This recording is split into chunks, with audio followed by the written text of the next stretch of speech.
Hi, everyone. Welcome to the CG podcast, where we explore the legacy of the COVID-19 pandemic on science, society, and public health policy. I'm delighted to have my guest with me today, Christine Van Geyn, who's a lawyer and director of litigation at the Canadian Constitution Foundation.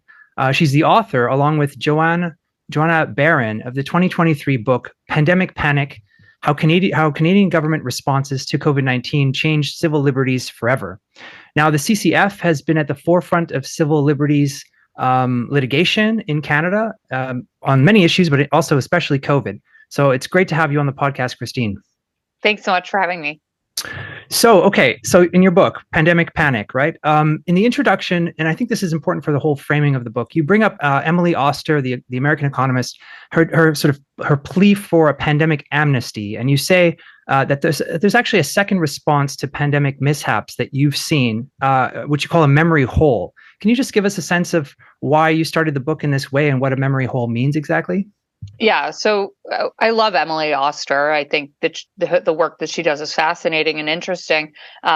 She made this plea for pandemic amnesty, which, I actually don't agree with the notion, because we do civil liberties work. And if you grant amnesty, if you forgive the government for the kind of absurd, anti-scientific, and unconstitutional things that they did during the pandemic, then we're bound to repeat those types of mistakes in the future. And one of the things Joanna and I found so fascinating when we were working on this book, and the book we started when we were still living with pandemic restrictions. We would be writing a chapter on, say, freedom of movement or democratic rights. And even though we were still in the midst of restrictions, we actually forgot certain things that the government had done a few months prior. And I think it's maybe it's maybe an evolutionary coping mechanism, sort of similar to childbirth. If we remembered how bad birthing a baby was, we would never agree to do it again. So sort of this way that we cope with traumatic or difficult things in life is that we kind of suppress the memory of them so we could just move on with our day. And it perhaps plays a role in how we are able to function. But the problem is, if you forget all of these absurd things that the government did, like, for example, roping off the cherry blossoms in High Park in Toronto, or the Quebec government threatening warrantless searches or taxes on the unvaccinated, or when certain provincial governments or territorial governments moved election dates, or when the police went through private health data to find out which people in their community in the early days of the pandemic had tested positive for COVID. If we forget those types of abuses that took place during the pandemic, then we're bound to repeat them or have the government do worse things to us whenever the next crisis eventually happens. Mm-hmm. No, that's great. And I mean, there aren't very many books quite like yours that go through with such a sort of forensic analysis, the variety of civil liberties issues and constitutional problems that were found. I think Canada was probably at the forefront of that, although maybe it wasn't. I mean, that's a good question. How do you think Canada did if you compare sort of civil liberties issues in Canada to other jurisdictions or other countries? Do you think it was particularly bad, or in the middle, or what do you think? I mean, there, of course, were certainly worse places. I think China might have been one of the worst places. Not that we have a high bar for civil liberties guarantees for people living under the Chinese communist regime, but certainly it was an incredibly oppressive place. Australia had a lot of problems. The United States was kind of area by area. Some places were better in the United States than certain provincial governments. So large cities in the United States had their problems. They had some vaccine mandates and vaccine passports in large cities. Mm-hmm. While there were some places in Canada, like Alberta, didn't have a particularly rigorous vaccine passport system. But I mean, overall, the way we lived our lives in Canada was, tremendously changed. And I think that the implications of some of the court decisions in Canada really have perhaps permanent repercussions on our civil liberties because of the way that they'll be interpreted in the future? Yeah. I mean, that's a difficult question to answer. And I think that civil liberty issues were certainly different in more authoritarian states, or in Africa, for example, where you had a lot of security forces, sort of bribing people or beating people, and sort of more of direct violence. The only other book that I could think of that was sort of comparable was Adam Wagner, who's a human rights lawyer in the UK. He wrote a book called Emergency State. But it kind of goes over the issues in the UK, which it's an interesting book. But I think I saw that one available, but it wasn't available in Canada. But I would like to read it. Oh, interesting. Okay, I think that I think it might be available now, but it wasn't when it came out. Yeah, I guess it's sort of a small growing library, let's say, of these types of books.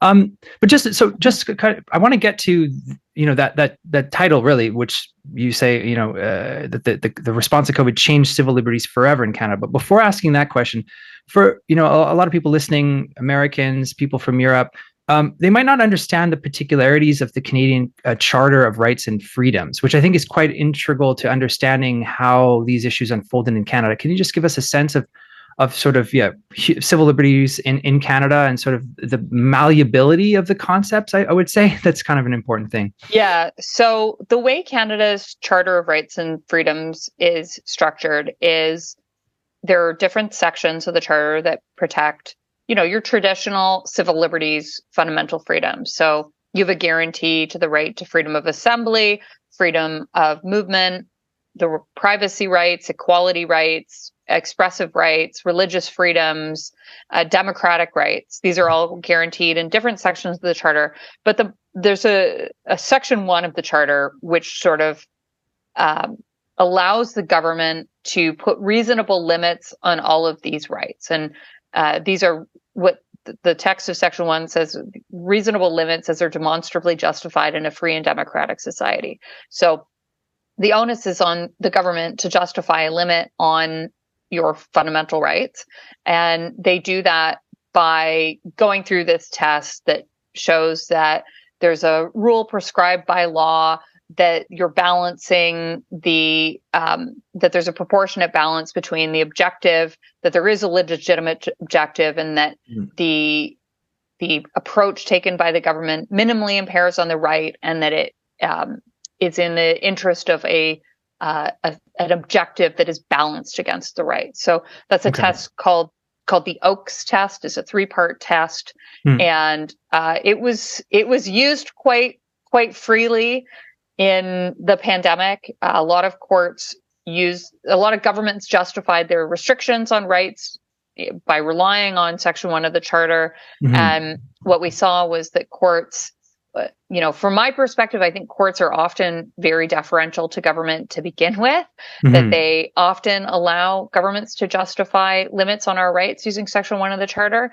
And this was on overdrive during the pandemic. And did it have to go through a sort of a appeals court? Like, what was the process? Did it have to go before a committee, or how does that work? So the way it works is that you assert, if the government has done something that you think is a violation of, let's say, your right to freedom of expression, you would challenge that government action in court, and the government would then argue that it's a reasonable limit on your right, and the court would determine if the government is correct or if the limit is unreasonable, in which case the restriction would be struck down. Obviously, there were a lot of cases during the pandemic, so there were a variety of different ways things got before courts and a lot of different procedures involved, but that's kind of the high level of how it works. Right. Yeah. There's a sort of malleability, basically an emergency or get out free card for the government. It can just say, okay, section 1, we're justified to do it because it's COVID, it's an emergency. And some people have called it like the weasel clause.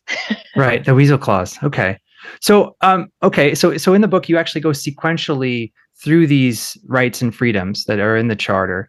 And you spend, obviously, and for good reason, a considerable amount of time on the Freedom Convoy and the Emergencies Act. And so, now that we've kind of gone through that process, I'm going to assume that most people listening have some background knowledge here. But now that we've kind of gone through it, what do you think the legacy of that particular the use of the Emergencies Act, and then also the way that was adjudicated in the legal system, what the legacy of that's going to be into the future. So I think that this is probably one of the largest consequences coming out of the pandemic was the federal government's use of the Emergencies Act, which is a piece of federal legislation that essentially grants really, really extraordinary powers to the executive. And it gives them the power to create the executive, the prime minister and cabinet, the power to create new criminal law by executive order, essentially. Mm-hmm. By the stroke of a pen, they can create new law. They don't new criminal law. They don't need to go through Parliament. They don't need advance notice or debate. They can just say this certain thing is criminal now. And that's what they did. So the way they used the Emergencies Act was there were a series of very disruptive, noisy protests in Ottawa and at some border crossings. These were people who were, the main reason for the protests to begin was some changes and some real back and forth on changes to COVID restrictions on cross-border truckers and the requirement for these truckers to be vaccinated. But I mean, to characterize this as a truck vaccine mandate protest is kind of missing the bigger point, which was that this was January 2022. We had gone through almost 2 years of pretty heavy-handed restrictions from the government, and a lot of the public was just at their wits' end. So most of the people who were involved in the Freedom Convoy trucker protests were not actually, I mean, a lot of them were truckers, but there were thousands of people who went to the Ottawa protests, who of course were not protests. And in response to these protests, which went on for quite a long time, went on for 3 weeks. They were very noisy and disruptive, as protests are. The Trudeau government invoked this Emergencies Act. They declared a state of emergency. They said that this was something that needed the government to create these new criminal laws. And what they did was, by regulation, froze the bank accounts or permitted the freezing of bank accounts of people who were involved in the protests, people who were identified by police. That was the way their accounts would be frozen. And they also restricted gatherings or travel to gatherings that could lead to the breach of a peace, which was on a really loose standard. They criminalized assembling to protest.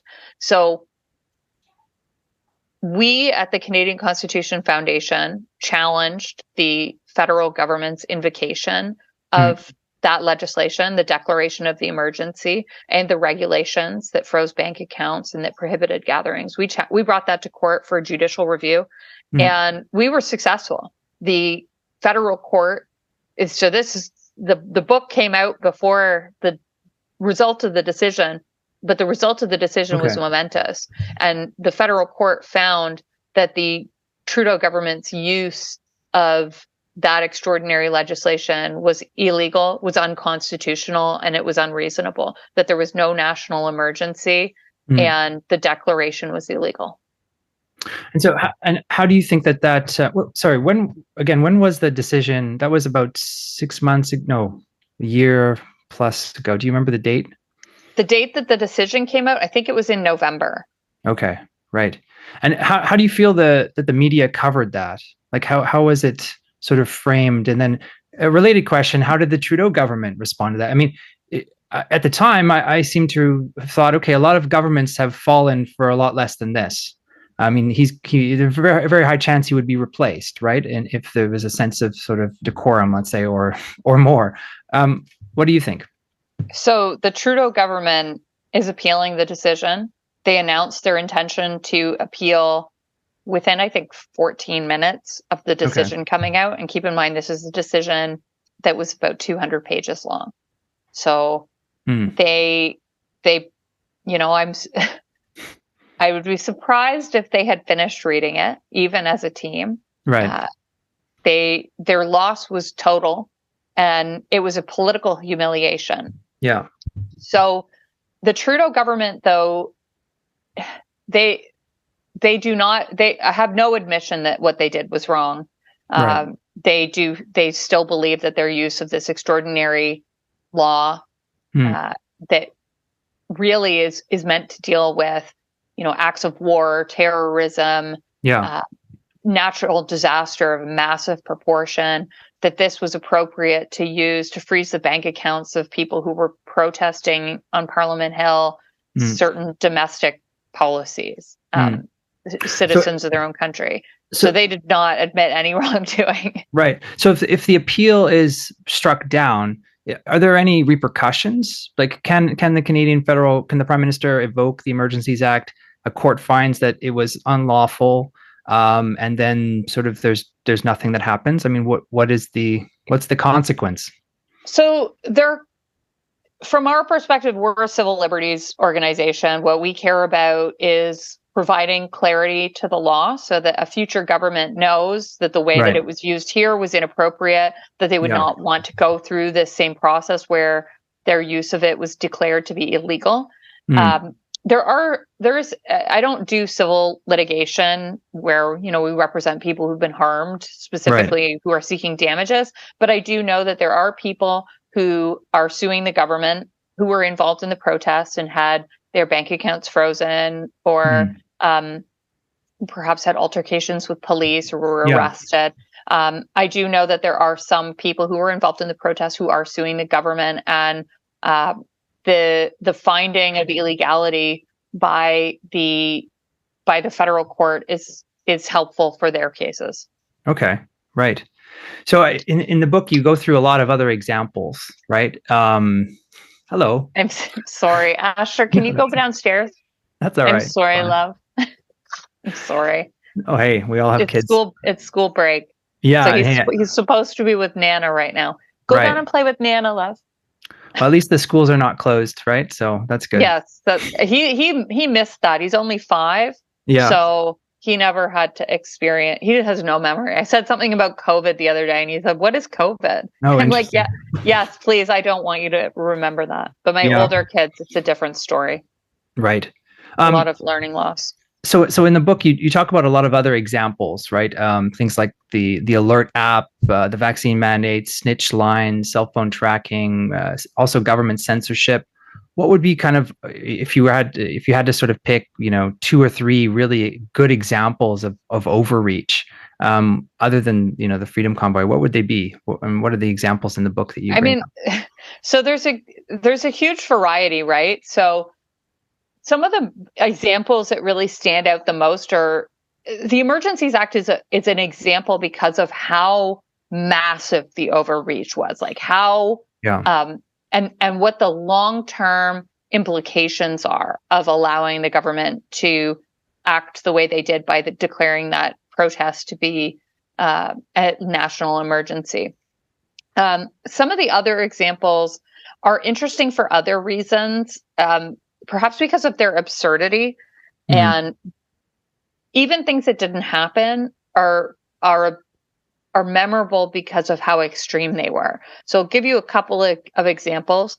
There was a church in Manitoba that was shut down, and one of the ways the church wanted to continue to serve their congregation was to have drive-in religious services where you would, drive your car to the parking lot, and I forget if they were going to rolled down your windows and you could hear over a loudspeaker, or if you tuned your radio to a specific channel, but they were running these drive-in services to keep everyone safe. And the government said that could not continue. They said that could still create a risk of transmission because people, might stop over to fuel up on the way to their church service, or they might need to use the bathroom en route and things like this. Like really just meddling in minutia of people's lives, because it was, of course, not illegal to go and fuel up your car. And that's a less fundamental part of life than your religious observance, which is core to your identity, and it's an immutable characteristic. Another example was there was a period where in Ontario, the government brought in a we had stay-home orders and lockdowns, and I kind of get them now mixed up which was which, but the Ontario government created this, I think it was a stay-at-home order, and you could not leave your house unless it was to go to an essential service job. And they also at the same time simultaneously empowered the police to stop people and ask them for what purpose they were outside of their home. So that was an incredibly, frankly, dangerous power to grant to police. And the police, what was shocking, and at the same time reassuring, almost every police force in Ontario said that they did not want this power and they would not use this power to stop people. Other examples are, there was a freedom of expression case in Alberta where, this kind of pugilistic street pastor who had some pretty radical views about COVID. He was subject to, I think it was an arrest because of a violation of a certain condition. So in being granted bail, the thing that was important in this case was that the judge who granted him bail said, as a condition, if he were to speak about COVID, he needed to add like the Surgeon General's warning to his speech. Yeah. So anything he said, like a community note. Yeah, it was like a community note. So anything he wanted to say about COVID, before he said it, he needed to say, I acknowledge, the World Health Organization disagrees with me, and COVID is serious, and vaccines work. And he was supposed to be required to say this before he could speak about his own views, which were obviously opposed to what the court was mandating him to say. And this is a compelled speech issue. Compelled speech is abhorrent, even if we disagree with what this particular pastor might be saying, even if what he was saying is false or offended people's sensibilities. To require someone to speak, to compel them to speak against what they believe is oppressive, and it violates core tenets of your own individuality. It is a denial of your right to seek truth and self-expression, and very damaging. This is the kind of thing you see from totalitarian regimes engage in compelled speech. So a court eventually, this was reviewed, and he was not required to give the Surgeon General's warning after all. But the fact that we had courts doing things like that in Canada, very concerning. Yeah, right. It gets back to your earlier comment that the courts tend to defer to the federal government's sort of justification for policy, certainly during emergencies. So the title of the book, right? How COVID Changed Civil Liberties Forever. The last chapter, you say, hey, this is a very serious issue, and we're not being hyperbolic. So how did sort of the courts and the sort of the nature of civil liberties violations during COVID, how has that changed civil liberties in Canada forever? So there's some positive changes. The Emergencies Act finding is a very positive finding for civil liberties, and it's a major one. My negative concern about how civil liberties have been changed forever is that we have seen that courts grant too much deference to government decisions for too long a period of time, and are too afraid to step outside of the mainstream narrative. So there was a mainstream narrative about the efficacy of vaccines. There were courts who took judicial notice of the effectiveness of vaccines. Judicial notice, for your listeners who don't know, judicial notice is when a judge says, something is common sense knowledge that we don't need to provide evidence for this. For example, that gravity exists, that the sun rises in the morning, that there's a moon in the sky. But they also took judicial notice vaccines are safe and effective. And Yeah. frankly, I think that is a misapplication of judicial notice, because it's a variety of evidence. It's just highly contested that the vaccines were effective, and we represented clients who experienced injuries as a result of their vaccine. So I just don't think that it's not the same thing as gravity. Right. Yeah. And also, I actually have a research project on this topic, and that was particularly used around the transmission of the vaccine. So it wasn't just about effectiveness of the overall. virus? Yeah, transmission of the virus. Yeah, that it would stop the transmission of the virus, right? And Yeah. this was most Canadian court cases granted judicial notice that the COVID vaccines stopped transmission, and hence that's why they were justified, and that's why most courts ruled against plaintiffs who were trying to fight for, let's say, their employment, in very particular circumstances. Right. So okay. I'll say one last thing about why we think that civil liberties in Canada have been fundamentally changed forever. And this is less about the law, and it's more about the culture of civil liberties. And what we saw during the pandemic was really shocking. This shocking willingness of Canadians to accept the total,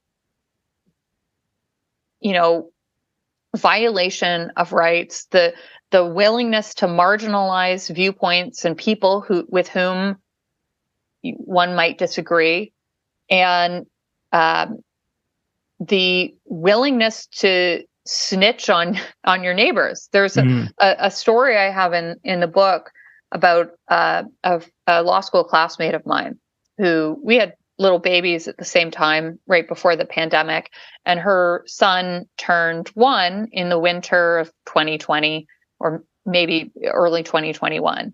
And she wanted to have his first birthday party, but we had a gathering limit at the time of 10 people. You could not have more than 10 people outside. So she said, to do my son's first birthday party, I will still do it. It's important to me. I'm going to have 10 people. I'm going to invite 5 babies and 5 mommies. Sorry, 4. So she'd include herself. So there will be 4 mommies and 4 babies. And we're going to sit on my driveway in December in Toronto, which is, for your international listeners, you're tough. You're doing that. You're tough. You really want this birthday party. So she had 10 people outside. The, I guess, mistake that she made was to entertain these babies. She invited a music teacher. So the music teacher came with little instruments and songs that she sang outside for these babies. And a neighbor walking down the street who she had a pre-existing grudge with, this neighbor disliked her for pre-existing reasons, saw her having this little baby birthday party with the balloon and the sign that said happy birthday, and she called the police. Right. So it was the weaponization of public health orders to punish people with whom you might just not like them, and you use this to harm people. And the willingness of people to do that was, this is one story among many that happened during the pandemic, and we had a society where this was encouraged. The government put out snitch lines for people to report public health violations. So I'm really concerned with what I saw, the way I saw Canadians act. And I fear for the muscle memory that we have this in us now, that if the next crisis happens, we revert to that type of antisocial behavior. It's a very good point. It's a good point to end on. So thank you so much, Christine. That was Christine Van Geyn, a lawyer and director of litigation at the Canadian Constitutional Foundation and author, along with Joanna Baron, of the 2023 book, Pandemic Panic: How Canadian Government Responses to COVID-19 Changed Civil Liberties Forever. Thanks so much for joining us. Thank you. It was a pleasure.